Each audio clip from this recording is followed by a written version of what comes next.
2025 में सबसे रिस्की काम क्या है? एक ही जॉब पर स्टक रहना। यार सच बताऊं, दुनिया तेज चेंज हो रही है। आज जो स्किल चल रही हैं, 1 से 2 साल बाद उनकी मार्केट वैल्यू ज़ीरो भी हो सकती है।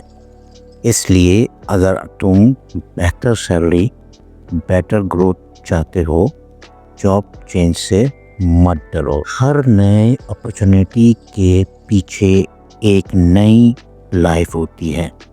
अगर तुम अप्लाई नहीं करोगे, कोई और अप्लाई करेगा और वो ग्रो करेगा, तुम नहीं।